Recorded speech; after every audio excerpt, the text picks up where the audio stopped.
Good afternoon everyone.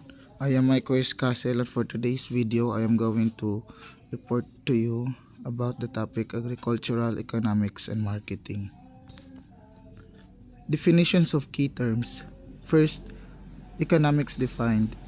There are a number of definitions of economics. For economists, economics is a study of how human beings satisfy their material needs and wants from the resources available. It is a science of choice, the science that explains the choices we make and how those choices change as we cope with scarcity. For business, it is a study of principles and policies which determine the volume of output of goods and services, level of employment and income, and the manner in which the price system functions and income is distributed. It is concerned with the efficient use of resources to produce products to satisfy human wants. It comes from the Greek word oikonomia, which means management of the household. The word oikos means house and nomos means law. It stems out from the two realities: A, the limited resources available, and B, unlimited needs.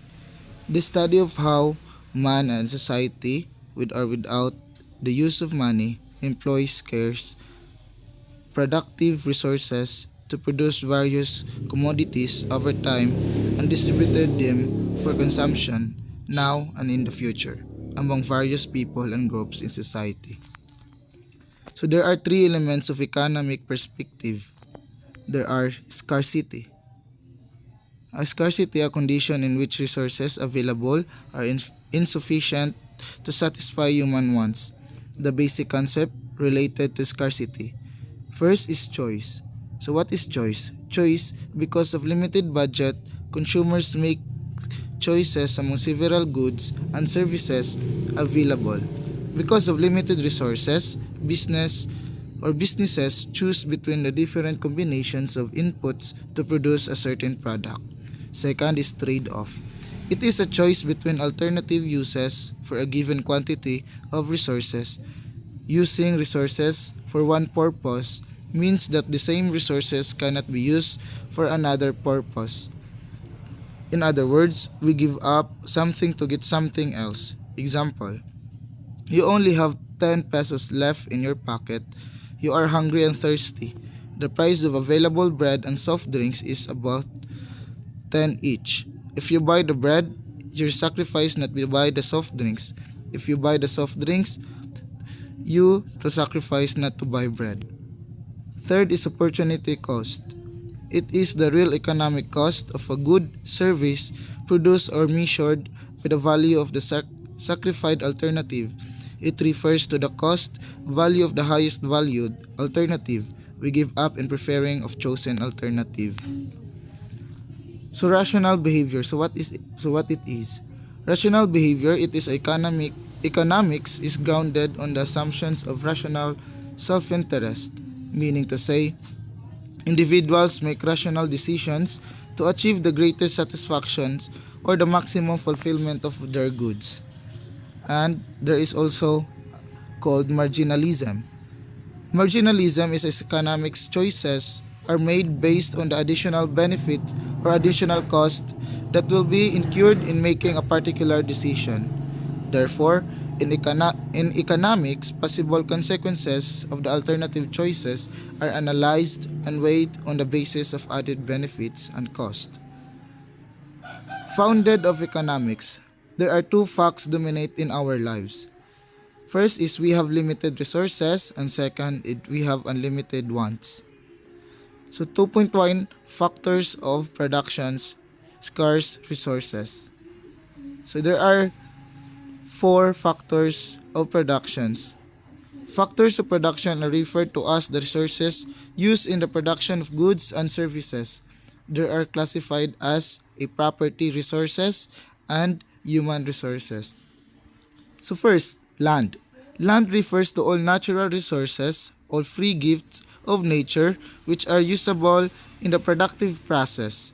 It includes the deserts, fertile lands, forests and minerals, deposits, such sunshine and climate necessary for growth. The payment received by the owner as remuneration for land is called rent. Second is capital or investment goods.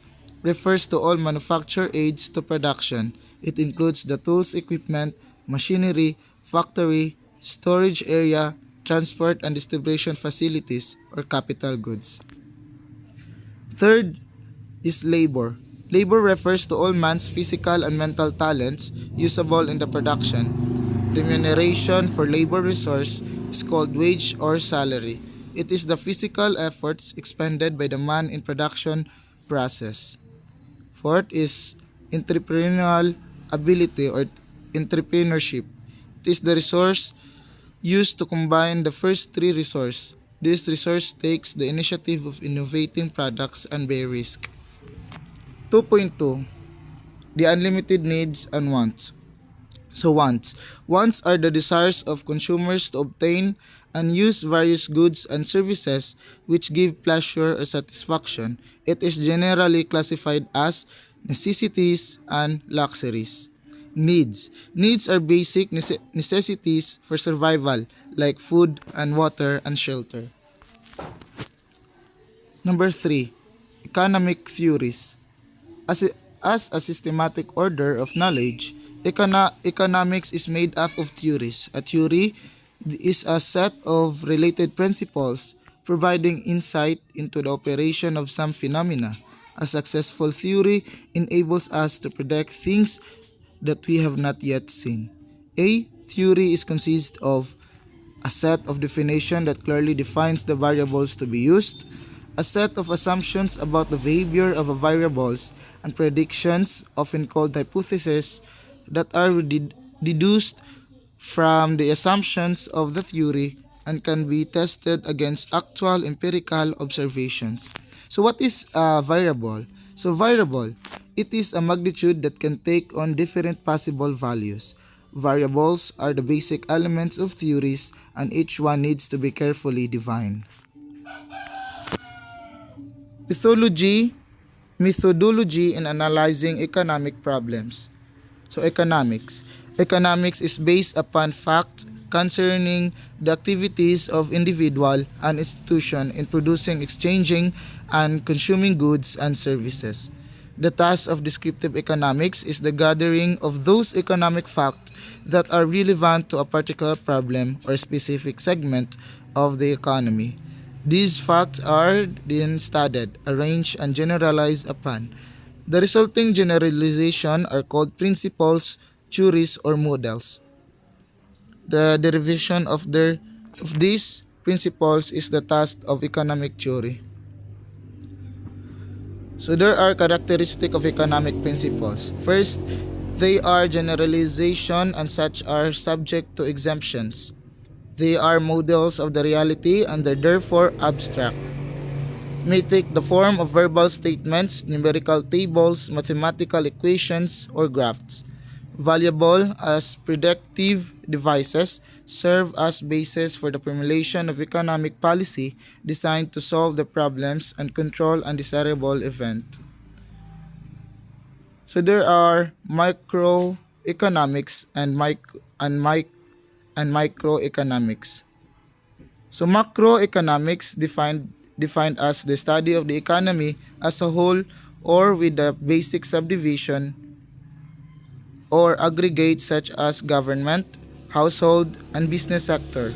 It is to explain average prices, total output, GNP, GDP, total employment to income, effects of taxes, government spending, and effect of money and interest rates and the government budget deficit. So example of microeconomics concerns as the GDP grows by 5%, the employment rate reaches as high as 10%.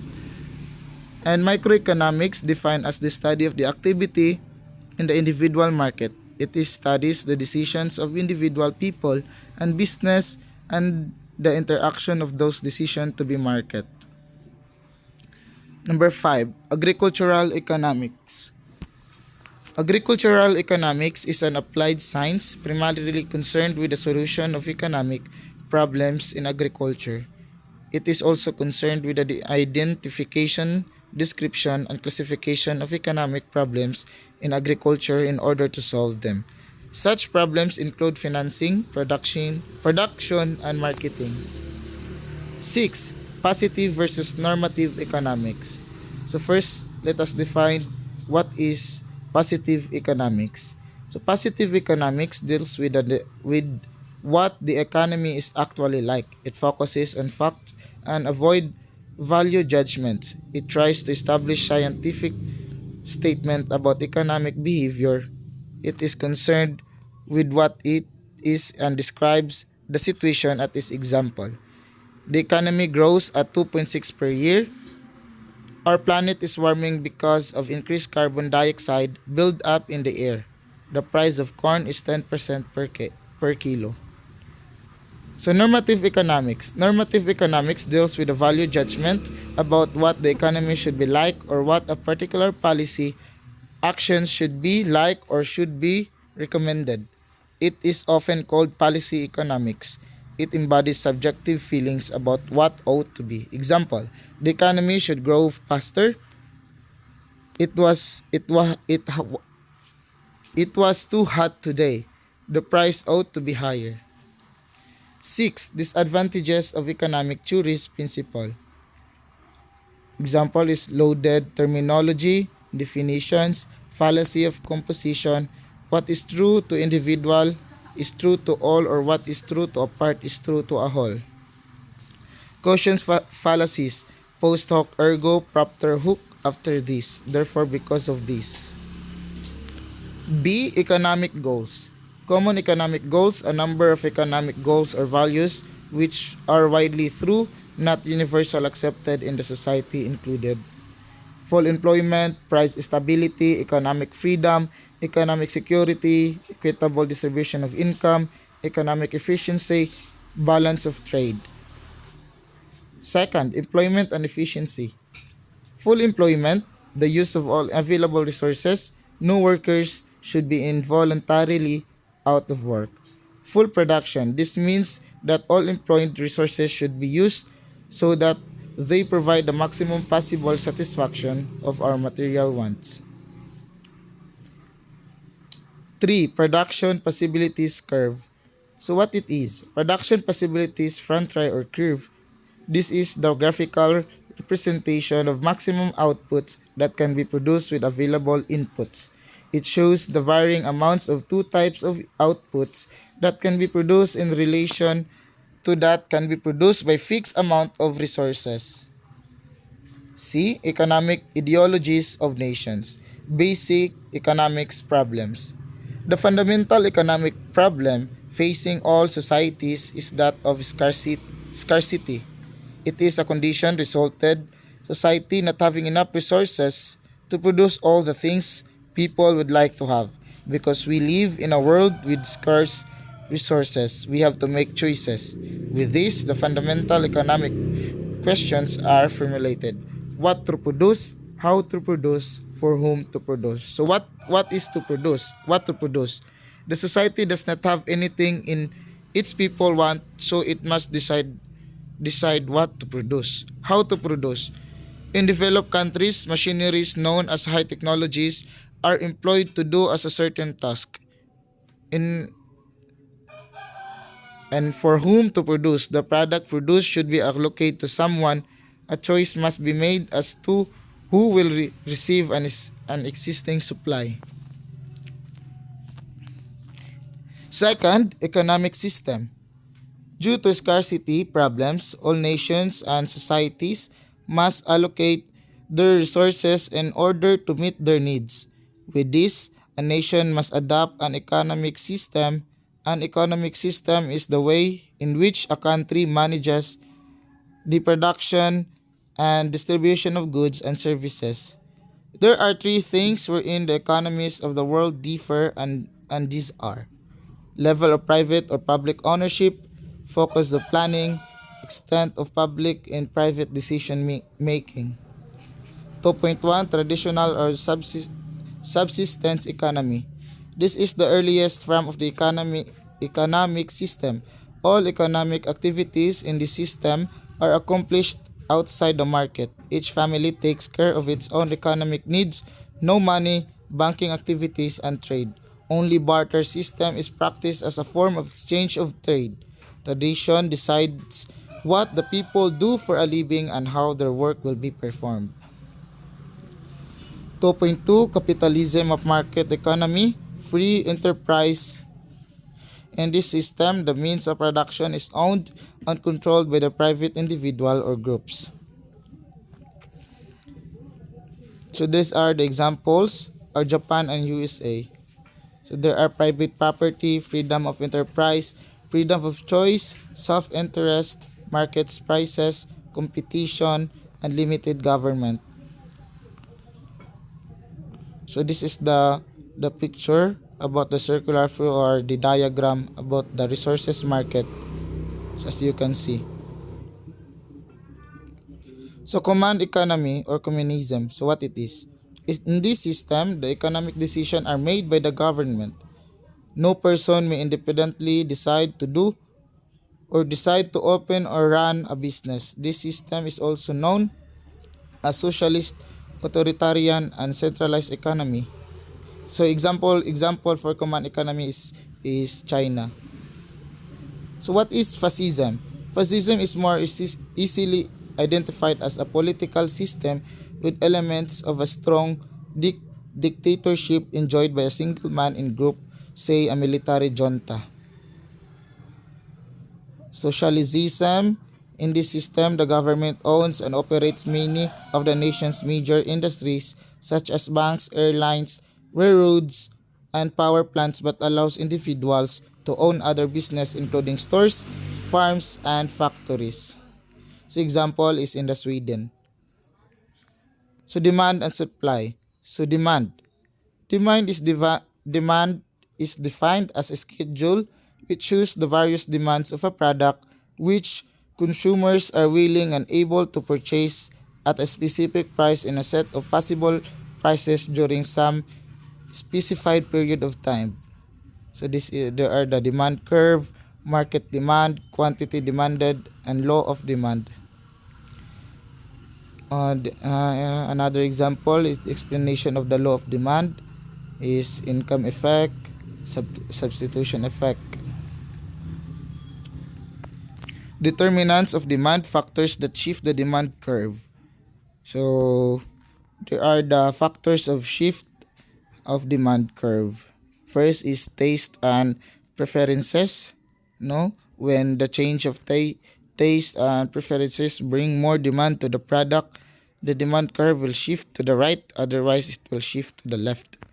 Second is change in the number of buyers population. Third is change in income. Fourth is change in the price of related goods. And last is expected future prices. Another is microeconomics. So consumer theory and choice. There are two approaches in the study of consumer choice and demand. So there are the utility or cardinal approach. Under this approach, utility is measured in terms of utils and is additive.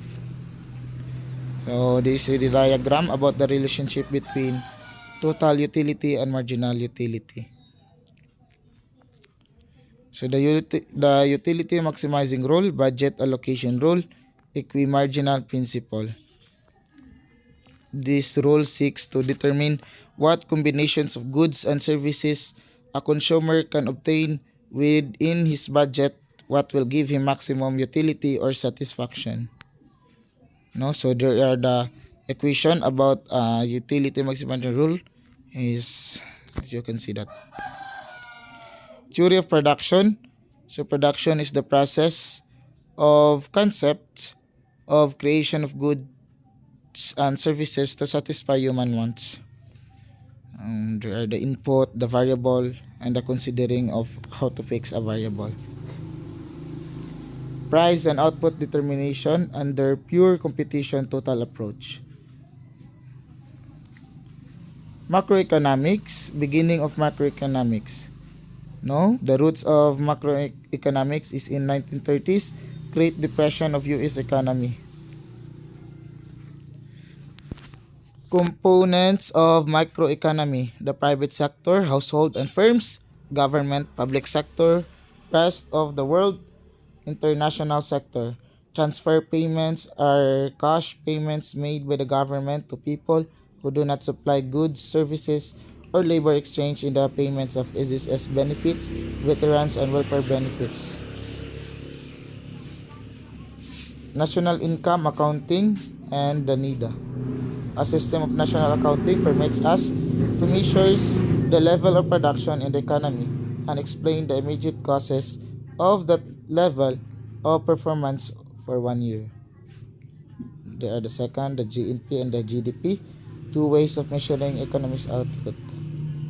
The gross national product GNP, the gross domestic product or the GDP. Methods to compute national product or output: what is spent in producing and selling the products is received as income or earnings by those who contributed and or helped to its production, income or allocating approach.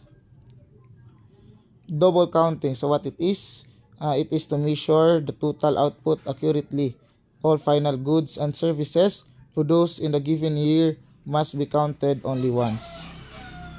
The non-productive transaction excluded in the GNP and the GDP. First, second, financial transaction, public transfer payments like social security contributions like SSS, GSIS, and pensions. Second hand scale or second hand sale, capital gains and losses, illegal activities. Real and nominal GNP or GDP. Nominal GNP or GDP measures the value of output in a given period in the prices of that period. Problems of GNP. No, so there is a problem or of GNP. Data in practice use not only a measure of how much is being produced. So number 8, other social accounts. Net national product NNP, national income or NI, personal income or PI, or disposal income or DI. C, macroeconomic equilibrium. So macroeconomic equations analysis involves modeling the economy. The economy is equilibrium in self-balancing position when aggregate demand equals aggregate supply. Income and consumption. So what is income? Income is earned by all productive factors, including corporate enterprises. And there is also called personal income, is defined as the sum of compensation for all employees. Personal disposable income refers to personal income less taxes. Consumption and investment are two major components of aggregate demand, while savings, as indicated in equation. So 21 theories of consumption. General consumption theories of Keynes states the higher someone's income is, the higher his or her consumption is likely to be. Thus, people with high income tend to spend more. The consumption function. This function was based on the assumption that aggregate current consumption expenditures are functions of aggregate current disposable income. 2.2.1 The marginal propensity to consumption or the MPC. It is the extra or changes in the amount of income that is consumed in the given change in income.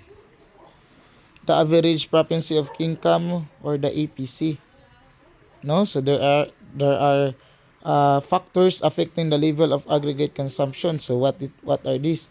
First is taste and preferences, current and expected process, the availability of goods, advertising, expected future earnings, someone else's expenditure patterns, and available of consumer installment. So income and savings. The savings function shows the relationship between saving and income. The marginal propensity to save MPS or MPS. Marginal propensity, so what it is? It is to save the changes in the amount of saving that is consumed in a given change in income. Income and investment. So investment, it is the spending of business firm in capital goods.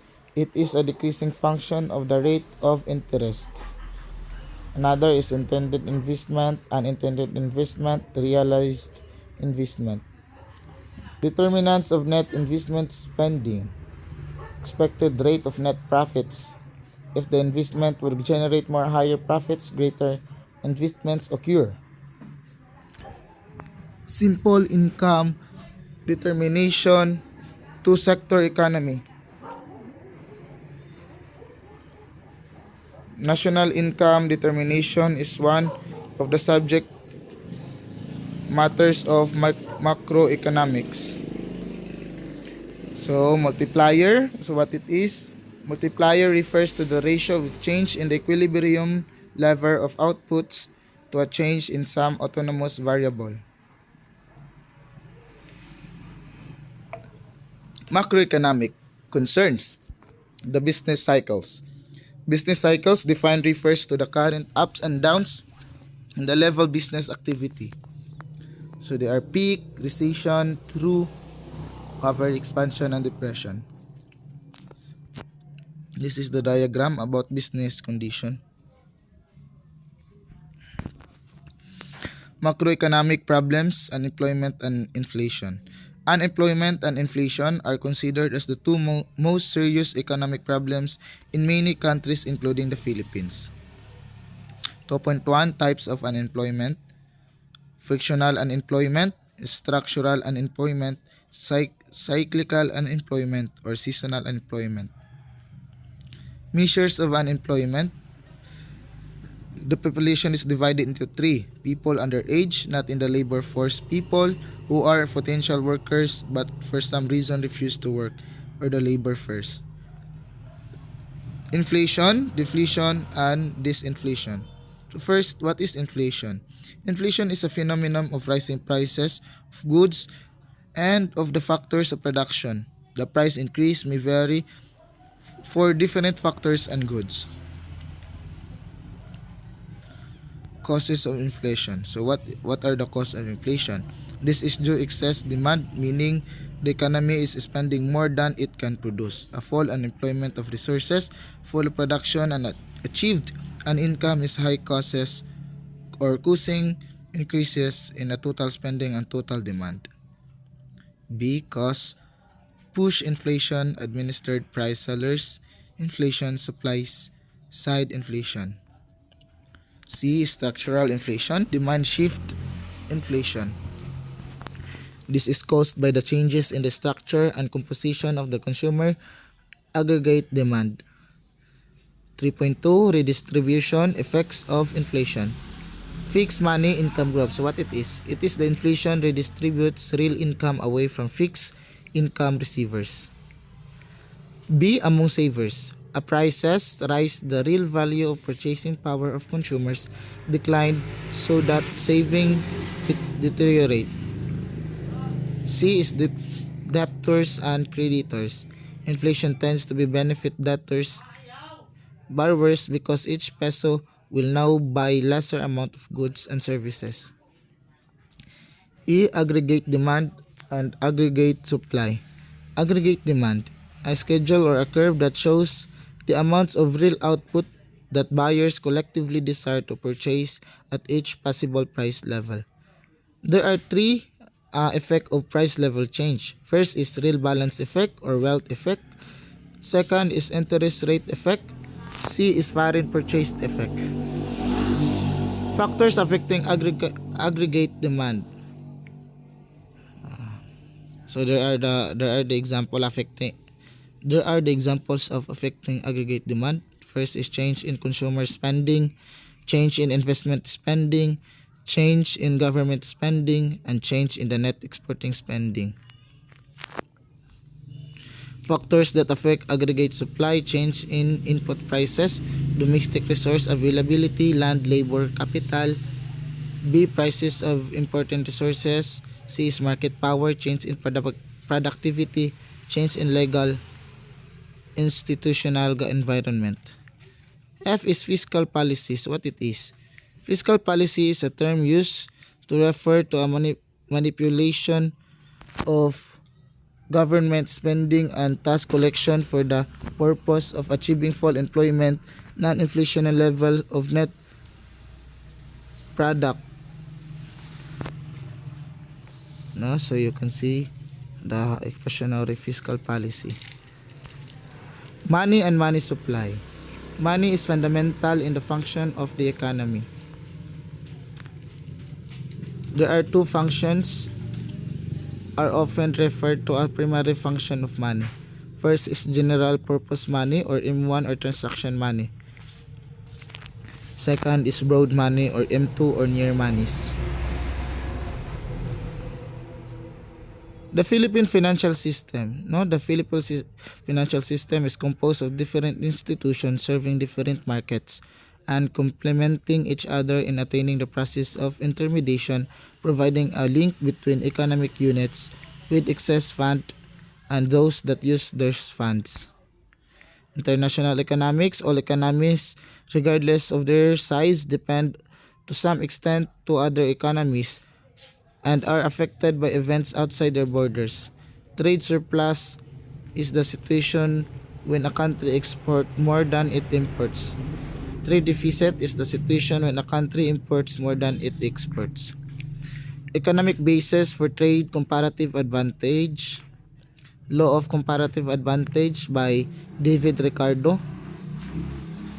Law of comparative advantage states that a country has comparative advantage is producing a good if the opportunity cost of producing that good in terms of the other good is lower in the country that is other in countries.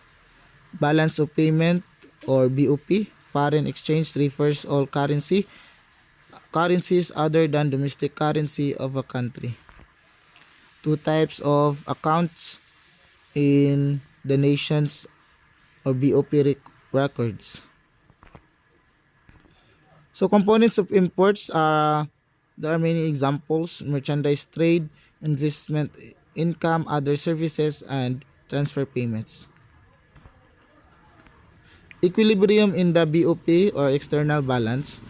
For convenience and for making more explicit the conditions for BOP equilibrium, the nation total receipts from the rest of the world must be equal to the total payments it made to foreigners.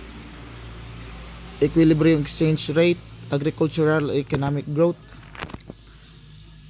The role of the man in agriculture is tied up with his basic needs to survive.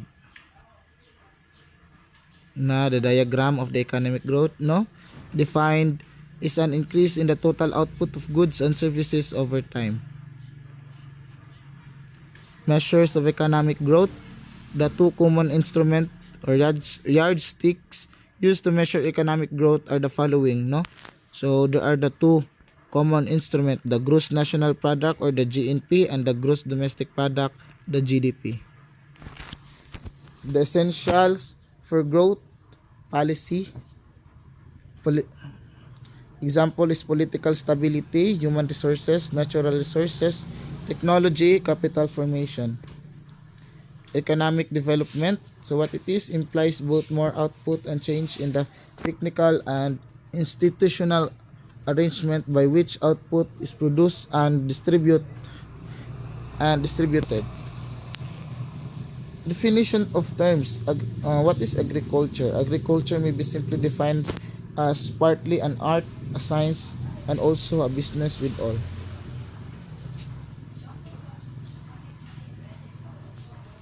Four utilities of marketing. First is form utility, allows the consumers to buy the products in their desired form. Place utility allows the consumers to buy the product at the place they want. Time utility allows the consumers to buy the product at the time they want. Possession utility allows the consumers to gain ownership of the product so that they can legally use it. Problems, areas of agricultural marketing, characteristic of the products, number of producers, characteristics of consumers reflecting a demand of consumers, the need to increase marketing efficiency. What is agricultural marketing system? It is the institutional organization of all activities necessary to expand and distribute agricultural production. Components of agricultural marketing: producers subsystem, channel subsystem, flow subsystem, functional subsystem, and consumer subsystem, and last is environmental subsystem.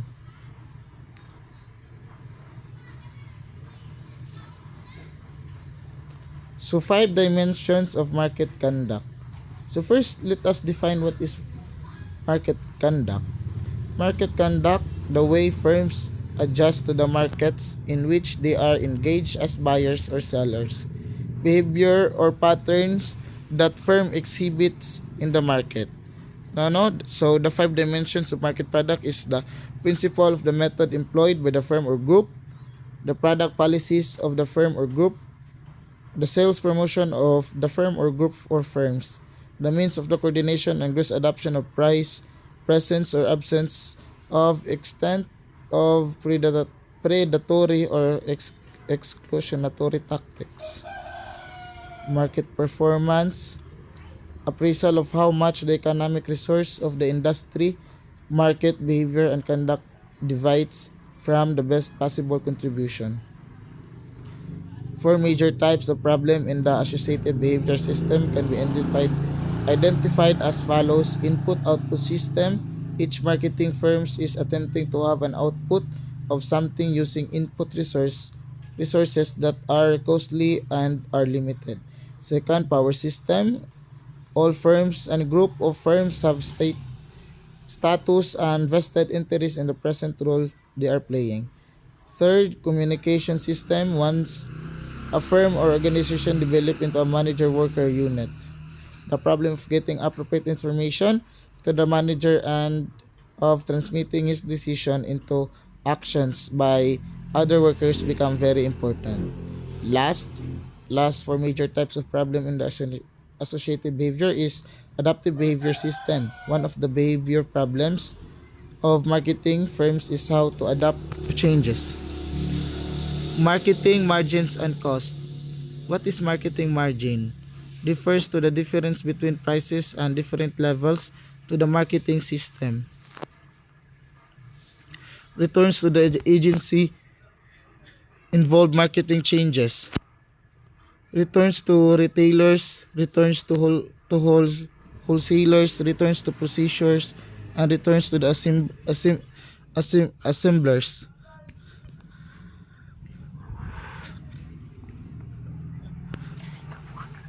Types of margins. Absolute constant margin, expressed in terms of pesos and are constant overall quantity ranged. Percentage margin is the absolute difference in price. For marketing mix, for piece of marketing. First is product strategies, classification according to durability, classification according to use,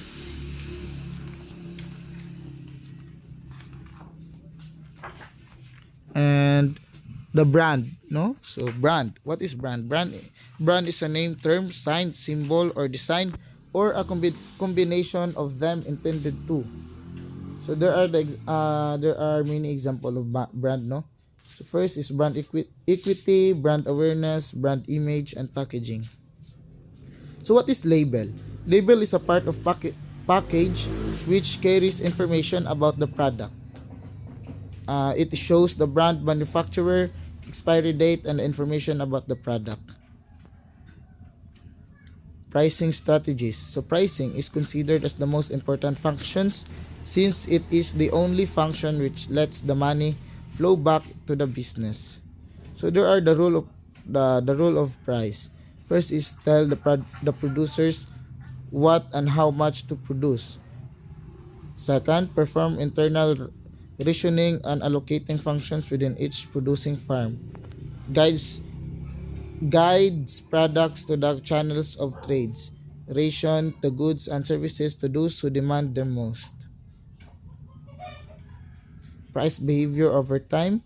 Seasonal price variation, annual price variation, trends and cyclical price variation, and random irregular movements.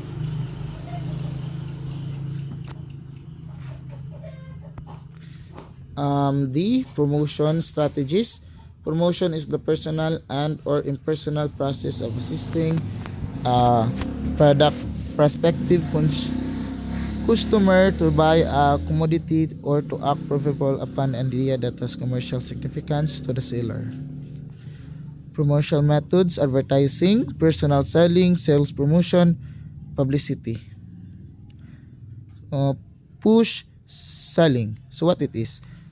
Push selling, manufacturers use a strong personal selling and sales promotion efforts directed at market channel middleman.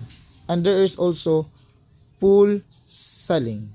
Pull selling, manufacturers uses strong personal. No? So,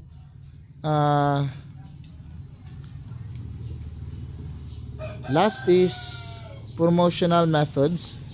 Advertising, any paid for a non-personal presentation or promotion of the products, a form of mass selling, personal selling, sales promotion, publicity, and publishing commercially significant news about the product in different media, a form of mass selling. So first, let us define advertising. Advertising, any paid form of non-personal presentation or promotion of the products, a form of mass selling. Second is personal selling, oral presentation of the product, sales promotion, or price of bonuses, lotteries, and premiums. Last is publicity, non-personal forms of promotion which aims to attract buyers. And that's all. I hope you can. I hope you are. Um, I hope you learned something about my report. And thank you and God bless.